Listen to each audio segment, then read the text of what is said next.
Steve. It was a pleasure to get to see you on Saturday.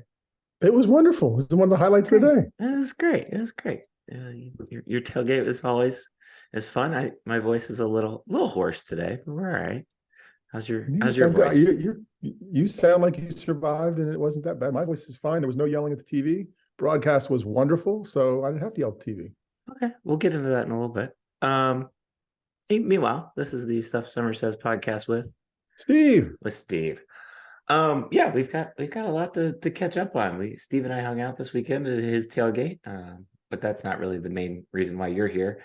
We're gonna talk about Penn State's win over WVU. We are gonna talk the fan experience, if you will, I think is the best way to put it. Then I wanna ask you on what your thoughts were on the broadcast. I've seen relatively positive feedback, heard relatively positive feedback, so seems that's the way things are trending. And then little Delaware talk and maybe some NFL talk. I don't know. I've got a fantasy football draft tomorrow, so see how that goes. And then who? old guy, young guy, as always. All right, Steve. Let's begin on the game, the X's and O's of the game. Let's start there. I think that was about what everybody expected. That's what I thought it was going to be. I think really no major concerns outside of the kicking game. I think that would be the main thing I'd be harping on. And honestly, it's not even the kicking game. It is just the field goal kicking aspect. I thought Gabe did a nice job handling kickoffs. Um, Quarterback appears to be the quarterback that we thought he was. He looked very effortless. Like it was so smooth and comfortable and did not look like a sophomore quarterback starting his first career game um, on a big stage. He really, outside of one bad throw there relatively late in the game, no dumb mistakes. I can't think of really any dumb mistakes. He maybe missed one read that I saw on a touchdown kind of there in the end of the second quarter. But yeah, I think Drew Aller is what we've expected him to be. I think the wide receivers were great. I wrote about that on the blog this week. I think the running backs were great. The tight ends weren't even used, and I think that was the piece of what a lot of people thought was going to be the offense. And then over on the defensive side of the ball, nothing that alarmed me, concerned me majorly. I think everybody's a little gripey about the rushing defense, but he only allowed 3.7 yards per carry when you look at it. So, and they only allowed 2 touchdowns, one of which I would call a garbage time touchdown with the second squad, really complete second squad in. That's my Spark Note version of Penn State football's win over WVU. Good job. You're right too. Yeah, the quarterback was ready for the stage. Nothing really freaked him out. There was the one timeout that they had to take coming out of a change of possession or start of a quarter that seemed sloppy. Certainly not his fault. Like honestly, what was nice to see is there was less, not panic is the word, less impatience from the quarterback about what was happening and coming to them from the sidelines. It was like, okay, you're going to give me a play, we're going to execute it. Maybe I'll change it, whatever else. We're going to do this stuff. So that level of calm, I'm going to credit the quarterback with a little bit. Maybe it's where people are sitting in terms of coaching positions now. Maybe that changed some things. But yeah, and defensively, the run, a couple of the runs early on, right? That just the success early on seemed like, oh, okay, this could be a problem. But like I said, 3.7 yards per rush. They did what they needed to do. It's the first game of the season. They checked, I think, all the boxes. The kicking game's a concern, right? But if they were close coming out of camp, they probably have someone to try to plug and try that out with next and see what happens. And they've got a couple weeks to get things figured out before it really has to matter. Well, and I think the way this schedule, I keep thinking about this, is like the way this schedule is laid out this year, you can kind of you can work the kinks out now and not really be punished for it later on down the road. Like as long as you're correcting them. And from my perspective, really, I think, and anyone's perspective, I think everybody was having PTSD to Sam Ficken, and I don't know. I think Alex Falcon seems like he's fine at the position. I went back and watched all of the kicks that Sander kicked.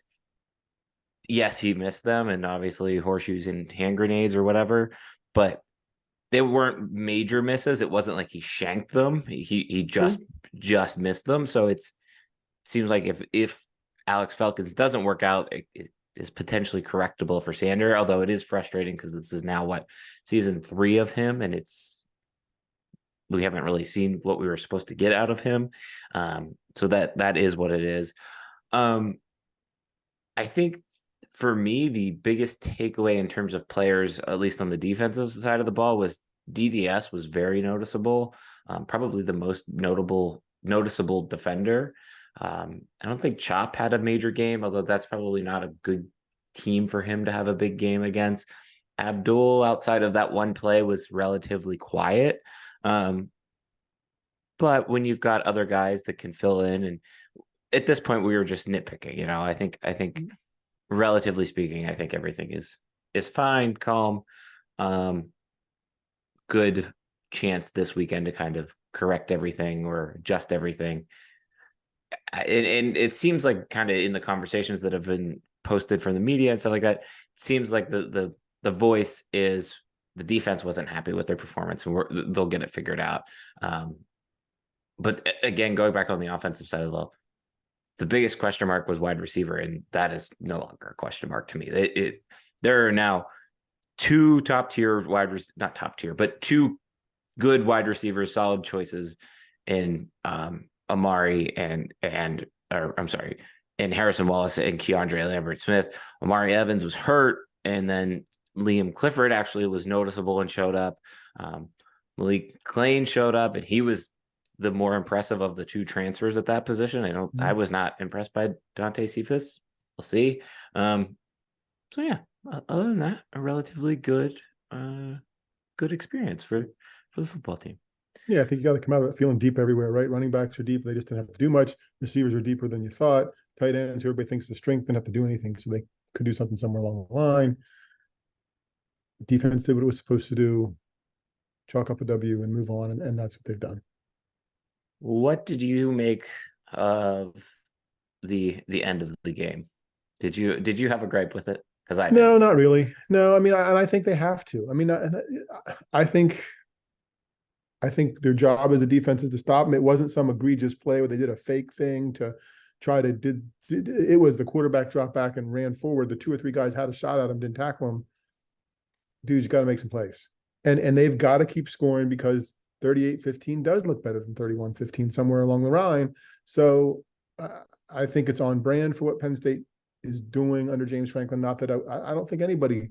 And you could have taken a knee. You could have done the kick, right? I said, hey, but that would have been even worse, right? You're setting up for something you think but right. The way it played out, you didn't know you were going to score that either. So there's a logical explanation for saying we're kicking this because we needed some work on it, right?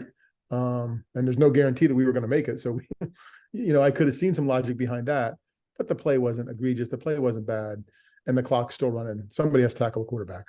I think there's 2 things. Well, there's 3 things. One, somebody has to tackle a quarterback, and nobody did tackle a quarterback. Number 2, it's a non-conference game, and even if it is a Power 5 matchup, like you can do those types of things because you're not really going to see that opponent again. I mean, maybe you'll see them like next year on a home and home type thing, but you're not. There's a little bit of conference respect, I guess, is what I'm getting at. The second thing is, it would have been one thing if they hadn't just, or it would have been one thing if they had just scored a touchdown and kicked a field goal and not gone for 2. But they also went for 2 and did this whole Chiefs thing that, like, you're going to put that on tape when you're down. What was it at that point? 20 some points or 16 points, 17 points. Like, and then you're going to go gripe about it. Yeah, no, I don't have the energy for that. We're good. Yeah, and I think on both sides, I mean, the fans aren't great, but I mean, I guess maybe Coach Brown complained a little bit for West Virginia. Coach Franklin probably headed it off the pass by saying, it was good to get these guys in there and acknowledge it and just kind of keep it as part of the plan, right? And not have to let it to perk up. And I think that was part of the plan. You got these kids in, you can't tell them not to score. You can't tell them not to play hard. Yeah. And they weren't. It wasn't egregious. It wasn't in your face. It wasn't whatever. It was just quarterback. It wasn't like they ran a trick play to score the touchdown. It was literally It wasn't a QB draw. Reverse, wasn't exactly. Yeah. Yep. Okay. Anyways, glad we got that out. All right, let's move on to probably why you're listening to the podcast this week. The WVU fan experience, well, the Penn State fan experience in the WVU game, I guess is the best way to put this segment. I have a ton of notes, Steve. I have thought about this a lot. I've seen and read a lot of reactions. So let's get after it. I'm gonna start with the food. I think that is where I'm gonna start. Stadium food feels better elevated. Lines were a little bit longer because I think there's less options for the general places. A good problem, not complaining, good problem to have. We got French fries from the Wing Zone place. They were excellent. They were incredible. Now Incredible fries. yes, they did, like, they weren't sitting a little well in the stomach a little later on in the evening, but that's probably just from previous food eaten and then being So it's capped not off the with, fries' fault. yeah, it was not the They were fries excellent fault. to start to finish, and it wasn't their fault. Highly recommend the Wing Zone. I want to go back there, and I still haven't tried Caliente pizza, and I've heard everybody tells me that that's good. So that was a big takeaway, that the food does feel like it's getting better.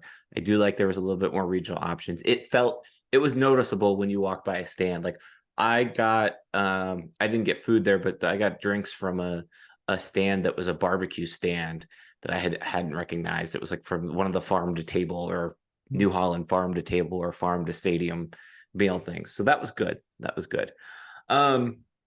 Let's talk about the announcing, the play-by-play. I at first, when I was thinking about this, I was giving it a solid B. I think a solid like 84 B. Like, just like that's, and it's not the announcer's fault. It is the way the game was announced that bothered me. There was little to no down and distance, except later in the game when I caught that on the way, listened back or watch back, I guess. There was, on when Penn State was on defense, no narration, no nothing. No, it was just Johnny Dixon on the tackle, or Abdul Carter. That was it. And it just felt not good. And it is not to Joe. Like, Joe did a great job. Joe sounded really good. It was the fact that it just felt like that was being done on purpose, and it felt awkward and weird, and it felt like an overcorrection for, I think, a lot of people's gripe with Dean in previous years.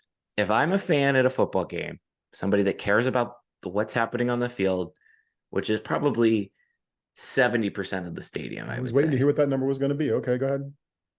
I want to hear how many yards what previous play went for, or how many yards are left to gain a first down, who caught it, who ran it, who broke it up, who made the tackle. That is what I want to hear. And I was not consistently hearing that. And I think that is my biggest gripe with that new aspect of the game day production, so to speak. The other gripes, the other things I will say, they're not necessarily gripes. If they're going to do it that way, that's fine. So be it. It definitely felt like it was on purpose that the WVU players weren't getting announced. Bizarre. Don't understand it, but whatever. Fine. If you're going to do it that way, your scoreboard operator has to be bang, bang, bang, bang. And it was not. It was slow. It was just not good. Like, it was, sometimes the play would start, and that's when the down and distance would update. And it was just kind of unacceptable if you're not going to get down and distance from the announcer. So that was my major other gripe with kind of the whole announcing game flow situation, I think would be the best way to say it. So there's that. I will say, pre-game, there's a newer game flow, and it feels much smoother and less clunky, pre-game flow. And I think you would have liked the mic ban, Steve. There was no like awkward, weird speech before the mic ban. It was just like, we're going to show the mic man, and we're going to say, are you ready for Penn State football? And everybody joined in on it. And I think you would have liked it.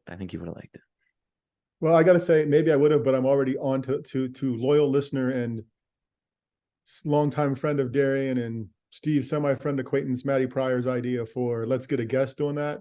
You sign me up for a guest / celebrity to say, are you ready for Penn State football? I'm sold. In fact, I'm already sold now. Like, so if those of you that are listening are close to power, what we want is someone, what I want is someone other than the Mike Man to say, are you ready What for Penn State Steve football? wants. Is someone other than the Mike Man. I want like a guest, an astronaut, some Penn State alum, a guy from the NFL, Micah Parsons, if he's there, whatever else. People would love that shit. And there's enough of those people over 7 games a year to get good for the next 10 years. And people won't be tired of who it was. How did you put it? How did you put it into me when you sent it to me text form? I don't You know. I remember? think I said people would get behind this. Did I say more Well, than no, that?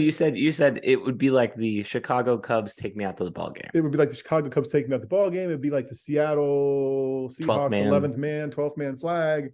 It'd be all that stuff. And it'd be great. It'd be better than, and this is my only nitpick, and I'm getting ahead and I'll jump back. It would be better than the NBC Saturday Night Football drum. That's just the silliest thing in the world. I know they're going to do it every week. It's just silly. I do think the announcers were right. Like, you're right. That was the plan. Someone decided we're going to produce this event this way. To not mention the opponents is just silly. They do it on social media, both, and I know because my class did the content this week, both West Virginia and Penn State, when they did social media stuff, like, don't acknowledge the other team's scoring when they do updates on social media. It's like, oh, the other team just magically scored. This stuff doesn't happen in a vacuum, right? Especially in front of the 107,000 people in front of you. Tell us who the kid was. It's okay. Like, I still have in my head from Chicago games, it was the Northwestern running back.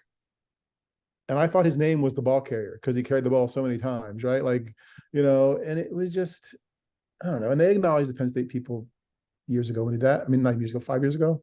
So I think that piece of production, I think the people who do it almost think they're smarter than everyone else and say, hey, we're going to do this thing. And there's a flow, there's a practice, there's a tradition. How about we just do that and do it clean and do it well and not try to get cute? And it's the first game every year this stuff happens. They try something different or whatever. It's like they have forgotten how to do football games until they play a game or two each season. That was how I felt about it. It really felt first game. So that B grade, I'm gonna bump it down to a C plus, I think, at this point. And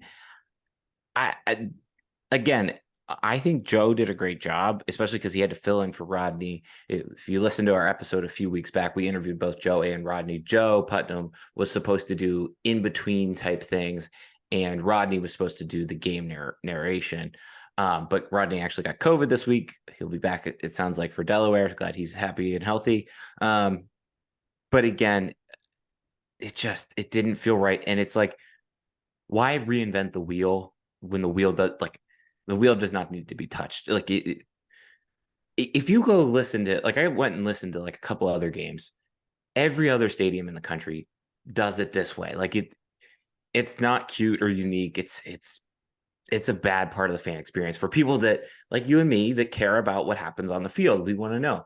The other thing that I was thinking about is, like, we sit in the corner of the end zone, right? So we sit in the away sideline corner down at that end zone. It is impossible once the ball gets past the 40-yard line to tell if it's an 8-yard carry or a 4-yard carry. Mm-hmm. I need to know that as a fan so that I can be more or less stressed out, essentially. Like, it is. Well, you're not alone. Everybody has a sight line that's not great. I mean, there's a decent percentage of people in the stadium who have a sight line somewhere that's not great, right? Or it's pretty far away, and it would be helpful to know what the official number is and that kind of stuff. So, yeah, and I think the other thing that we haven't talked about, and I know I'm pretty sure it didn't happen, again, not in there, so you can correct me. Like, if I would come to the Michigan game or whatever game it is, whatever big game it is, I have no desire to get loud and raucous on whatever thing they decide to do on third down for a big game that they didn't do for third down on this game. Because I think if you're going to be consistent, if you want to play the Jaws music and whatever it is on third down and get people geeked, you do it every down of every game so your fans know what to do. We go to Alabama, first down, Alabama, crowd yells Roll Tide, right? Like, you getting people into a routine and a consistent thing. And I just don't, the only thing that seems consistent is they're going to play that Don't Do Me Wrong song or whatever it is when there's a referee's official. Oh, Tell Me Something Good. Is that what you're thinking? Tell Me Something Good. Stop it. Like, I mean, it's great, but it's just like, I mean, that's the only thing they're consistent about. And it's a whiny consistency.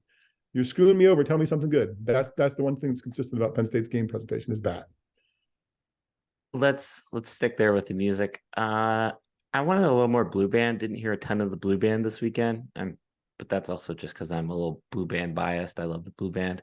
Um, my biggest gripe with the entire game day production is I think it was in the third quarter. Penn State. I think Penn State was after like maybe the one of the touchdowns that really felt like the nail in the coffin. I think maybe the Malik McLean touchdown. And somebody decided to play jump around. And I don't know why jump around should ever be played in any Big Ten stadium ever. Except for It is one stadium. Wisconsin. Yeah, it is Wisconsin's thing. No other school in the Big Ten uses Zombie Nation the way Penn State uses Zombie Nation. Let Wisconsin have jump around. It should not have been played in Beaver Stadium. That is not I hate Wisconsin. They're very nice people, great campus, beautiful stadium. Highly recommend you go there. It is that's somebody else's tradition. Let them have it thing. Like, Could not agree more. Just no place should never, ever have been on somebody's button to press. Shouldn't show up in the rotation ever. Not ours, theirs. Sweet Caroline is different. Everybody does it now. But especially in college football, jump around is theirs. Leave them have. Well, in Penn State owns Zombie Nation, essentially. It was brought to America through Penn State. Even Seven Nations Army also brought to America through Penn State. Yep. Like we have those. Prayer, we don't need those. a little bit. What's that? Living on a prayer, probably a little bit. Probably a little bit. Yeah. And it's just like, I don't know. It felt so out of place and so bizarre. There are 20,000 other stadium songs you could have played there. And I know that's nitpicky. I know that's dumb. Oh, no, I think you're right. I think it's the biggest thing. I think I saw behind, down, and distance not being played. I think it might be the biggest thing of the weekend from that presentation point. It's not yours. Leave it alone. Yeah. Like you've got the white. I mean, it's like everybody here mocking the white, mocking other people's color outs and whatever else. Oh, yeah. So what? You did Scarlet. Oh, well, that's right. That's ours. We do it well. Jump around's theirs. I don't think it's the most wonderful thing ever, but it's theirs and they own it and they do it well. And I'd love to see it in person someday. So let's just let them have that. As somebody who has seen it in person, Steve, I will tell you it is the number of if you remove Penn State traditions from the equation, it's number one. I would put number two the Michigan banner touch. Anyways, okay. So there's another reason you have it is worth 100. Like if you're just ever in Wisconsin on a Saturday and there happens to be a football game, go to the football game for the third quarter, in between the third and fourth quarter. It is the most electric, coolest thing ever. The whole place. Exactly why it shouldn't happen at Beaver Stadium. And that is I'm very animated today. I feel like we harped on the negative. There was some good. Like I said, pregame flow felt good. They corrected the microphone issues that were happening at the beginning of the game. It was a little hard to hear in the first quarter, and it seemed like the sound picked up as the game went on. Okay. That was good. There were a lot of new graphics. A couple of people that I've talked to were complaining about replays. I thought there were a decent number of replays. I will say, kind of going back to your point, the vacuum thing. You want to see, like it where I sit, especially. It's very hard to see how Sander missed those kicks. I get it. You don't want to shame the kid, but it is a real thing that happened. Show us one replay of it. Like it doesn't need to be the 20 replays that tend to happen. Show us that. It's a part of the game. It was at that point in the game the biggest moment in the game, and we want to see it. I will say one more gripey thing. I felt like there was only, and maybe this is because we're trying to sell T-shirts that have Play Zombie Nation on them. That's one if you're counting at home. But I felt like it was a little hit or miss, and like it should be after touch. It should be like a goal song in hockey. Like after touchdowns, you play that immediately, then you go to victory from the blue band. Like every time. Like let's get consistent with it. Maybe and maybe on turnovers as well. I think that would be the other time to play it. Yeah, I don't know. Yes, sorry, stammering there. The consistency thing, whether it's with all of that, is what bugs me. I mean, it's almost as if the fans aren't someone that's making these decisions and working on their script and pressing their buttons and sticking their finger to the wind to see what they think is going to happen with the fan mood, believes they're smarter than the 107,000 people who paid to be there. 107,000 people came for an experience. They know what that includes. And if it's hearing those songs 12 times because there's 5 turnovers and 7 touchdowns, they're okay with that. Yeah. Right. That's what they came for. You don't need to break it up. You don't need to be consistent. Go ahead and put it on repeat for those kinds of things. And I think they think they're smarter and, oh, we'll keep it fresh. We'll do this. Doesn't need to be fresh. Just needs to be good. Just needs to be know what we're getting for and what we signed up for. And I think that's the challenge. Plus there's the challenge of, again, somebody out with this week's the dominoes change. I'm sure with Rodney not being there in terms of some of the assignments. And then the other stuff with you got students, I'm sure, operating some boards and doing some things, but they practiced. They had at least 2 practice rounds that we know they had of, let alone other ones. So there's not as much of an excuse for that. I don't think they had a chance to practice, No, I mean, we know they practice. I can hear people's voices when you sleep out at Nittanyville during the day. You will hear them practicing and running through touchdown Penn State and then Zombie Nation button. Yeah. I don't know. I mean, unlike NBC, which didn't have a practice, Eagle and Blacklays were not in a booth together before Saturday night. They have great resources, great production. Man, they were good for not working together before. I thought so. Like, I just thought we had kind of joked. Well, not joked. We had kind of, maybe I've written it and we've talked about, they might be the best team covering the conference now. I think they are. Like, I think after one game, they're really good. NBC's early studio show thing at 3:00, one of the dumbest things in sports. It's silly to do a pregame show at 3:00 when you're leading into the Notre Dame game from Penn State. It felt out of sorts. It felt like there was no reason for fan interaction. I'm sure I texted you. I think I texted you, hey, we could get a bigger crowd because we'd be talking about the game, because we would have been. That just felt weird. That said, the segment between when Notre Dame game ended and Penn State was 40 some minutes of Penn State college football tradition, cool angles on the field, walk and talk segments, not stuff that was news to Penn State fans, but stuff that was treated in a different big time way on Saturday night. And then once the game started, I think there was one hiccup where there wasn't a local commercial that didn't get picked up in terms of where I was watching on YouTube TV or whatever. You got the little Peacock NBC banner thing for like 10 seconds. It shouldn't have been there. Otherwise, they were on it. They were good. They were smooth. They complimented each other. They didn't miss much. I don't know if they missed anything. I watched the first, almost the entire first half back last night. Yeah, I guess it would have had to have been last night. And I thought the same thing. Like it felt like those two had been working together for a very long time. Like, that was what it felt like. I fast forwarded through all the pregame stuff. I watched a couple of clips on social media, so I didn't catch that. That to me, like, but they felt good. It felt natural. They didn't overthink the broadcast. They didn't overthink the graphics. It was clear, sharp, good images, strong. Just it felt, everything felt good about that broadcast. It felt, as we have talked about, like Sunday Night Football. Like, it felt like we're going to treat this with good respect. We're going to treat it right. We're not going to be overly aggressive. We're just going to do it well, and you're going to know that we do it well. And I think that was what I got out of the first half that I watched. And I think, Todd is Todd. Like, Todd's very good at what he does. I think Noah is going to become, I think we are going to, as much as we don't love a Nepo baby, I do think we are going to see the rise of Noah Eagle, because he's very good. Like, and it's going to remind us probably of Joe Buck and his dad type thing, probably eventually, as the way this plays out.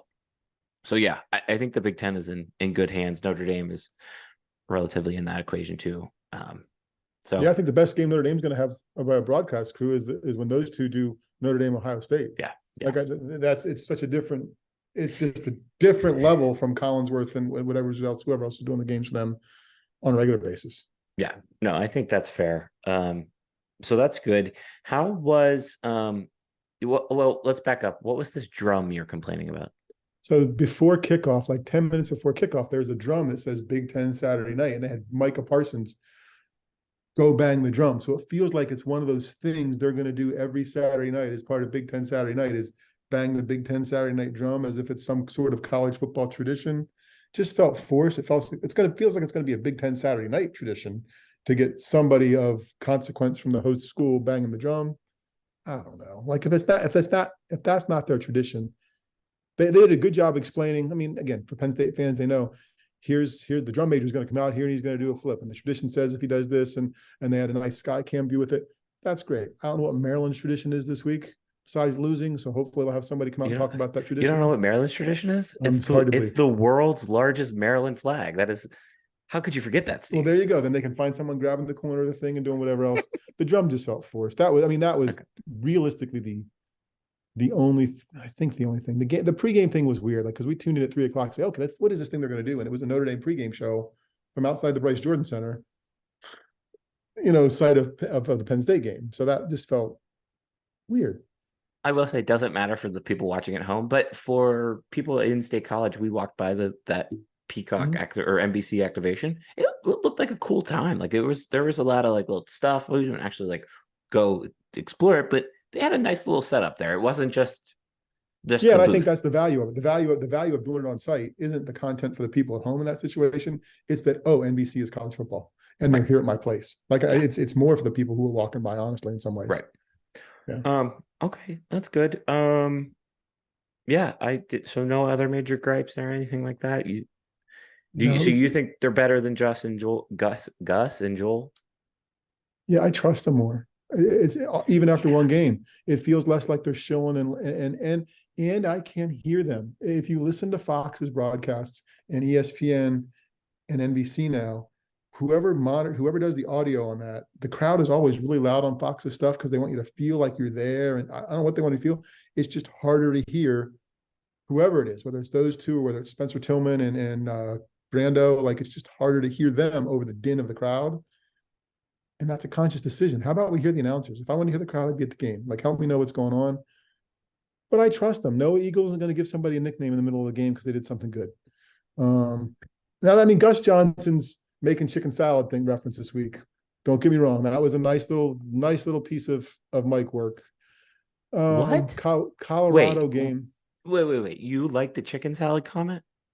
Once I figured out that they were making chicken salad out of something else that he didn't mention, then it made sense to me. It took me a second to figure it out. But I'm like, that's kind of smart. That's not bad. I'm not smart. I didn't get it. It's just it's a little too cutesy for me. Everything's a little too cutesy. Everything's about becoming a social thing and people pointing at Gus more than it feels like serving the viewers. And my thing at the very base is serve the viewers. And I feel like the NBC folks do that better than Fox does after one game. Okay. All right. I from the small sample size, I am not disagreeing with you, although the bar was not very high for me. No, that's true too. We know how low my bar is. All right. Anything else we missed in the process there that we didn't good opener all the way around. I think beautiful day. Neither of us appear to got sunburnt. Nope. So that's good. Proud of us. Well, you know why? Because we were wearing Stuff Summer Says merch. Exactly. Yeah. I don't have mine today, but I'm wearing a Florida State shirt because they beat LSU, and I would love to go to LSU, but I would never want to cheer for their coach. So it's Florida State coach today, shirt today. When Brian Kelly loses, we all win. There you go. Where were we? Delaware. Let's ask you a question here, Steve. Anything that would concern you about Delaware? No. Okay, great. That's it. That's your Penn State Glad they're getting Delaware their money. preview. That's it. Exactly. Yep. Hopefully nobody gets hurt. The only thing that concerns me is some freak injury, right? I mean, that for Penn State. That's the only thing that can concern you. I'm knocking on wood. Doing every hand gesture type thing. Right. It is wild that the main game story for Penn State and Delaware this week has nothing to do with what happens on the field, but rather where people will consume the game. That is the most important thing that people will talk about, will think about, will panically figure out at 11:59 a.m. on Saturday morning is, oh Where's this crap, peacock on my cable? where's this peacock on my cable?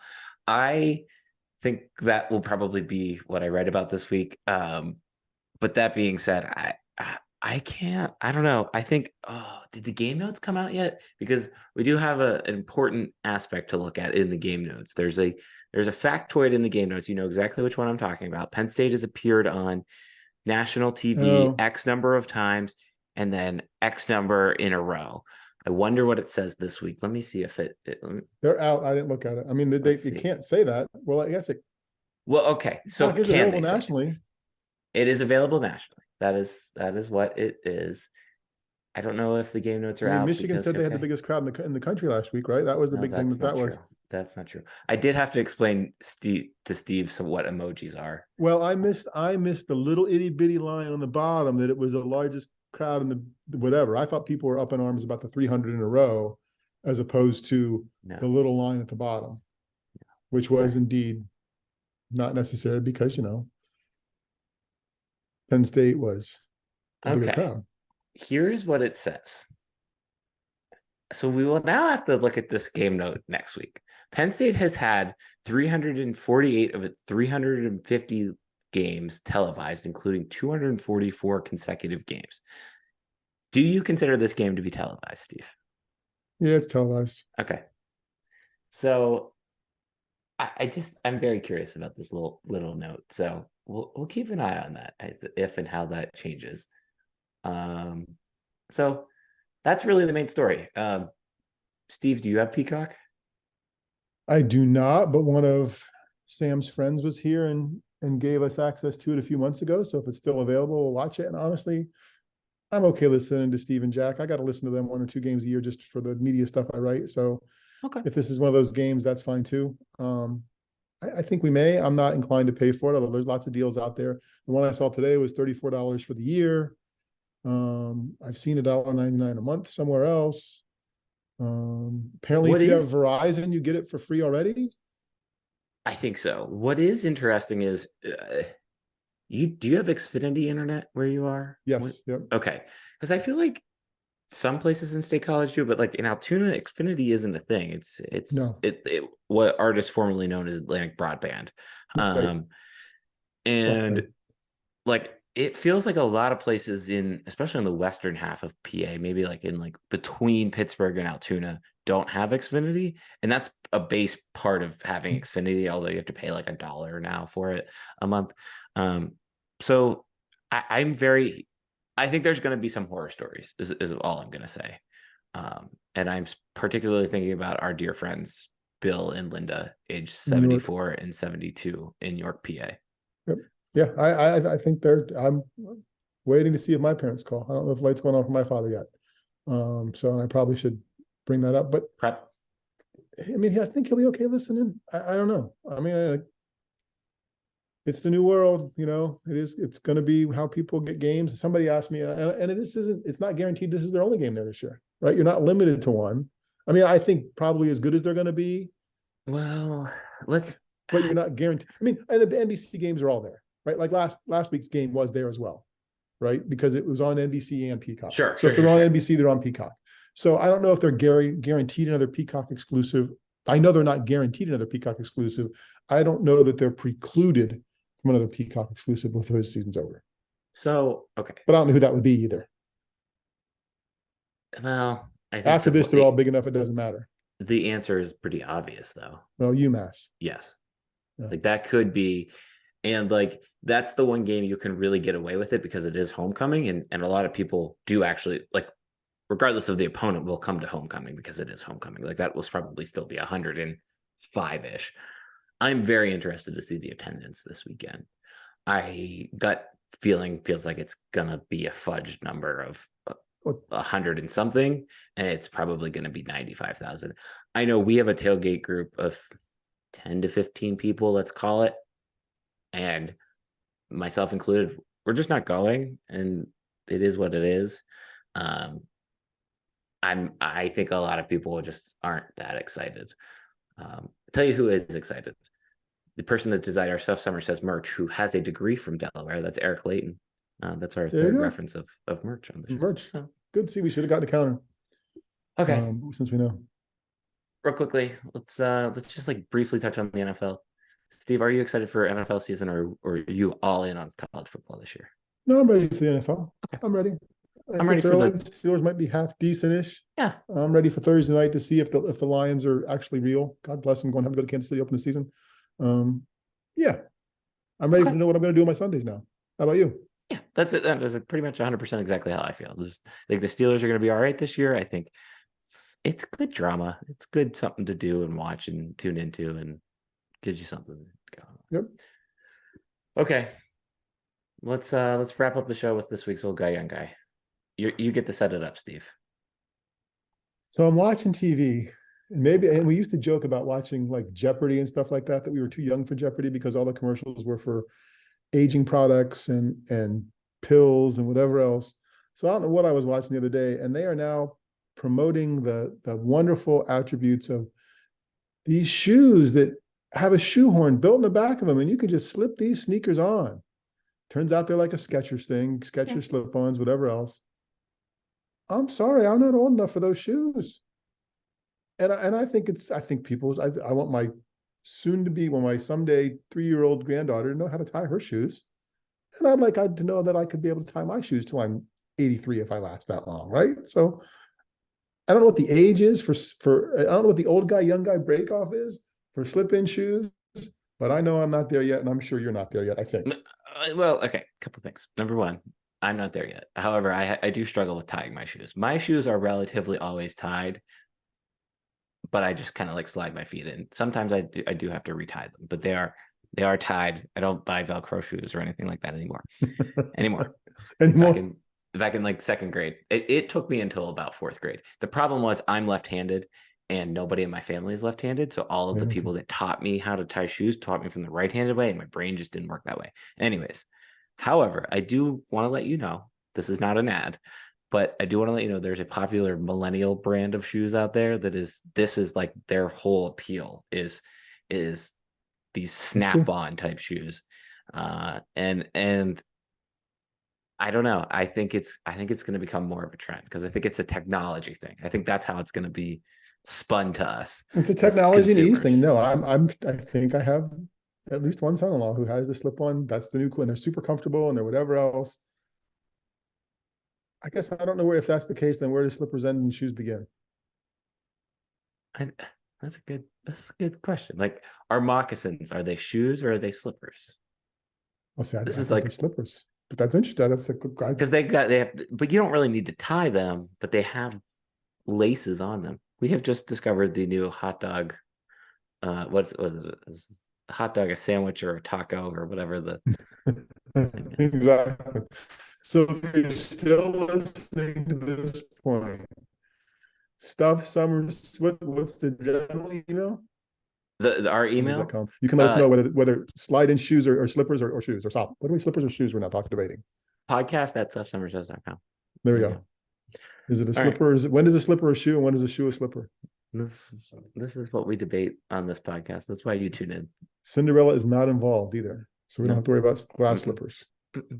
All right. Anything else you want to add about this week's show? No. Sponsored by our swag. Buy your swag, support the show. Hey, that's 4. Hey, there you go. All right. Let's see. It's good looking stuff. It's great. Well, a lot of people. I had people walk by me and they were looking like literally no rivals. What does that mean? And then you could see the light going on their eye. They got it. I got several compliments. I wore my Zombie Nation crew neck, and people were like, "That's great. Where'd you get that?"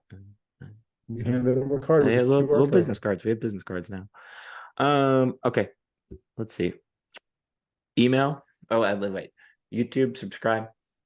That general vicinity. That would be great. 5 stars, thumbs up on the podcasting networks. If you're listening to us, we really appreciate that. I've got a game preview coming probably Thursday. Wrote a game recap Sunday. Complained about parking today. Steve, are you writing this week?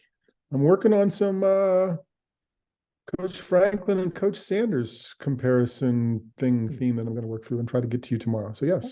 Okay. Interesting. And then let's see what else. We've got emails. Mine is Darian at stuffsummersays.com. Steve's is. Steve at stuffsummersays.com. Okay. We've got merch. You can buy our merch at stuffsummersays.com/the stuff. You can also just check out our website, stuffsummersays.com.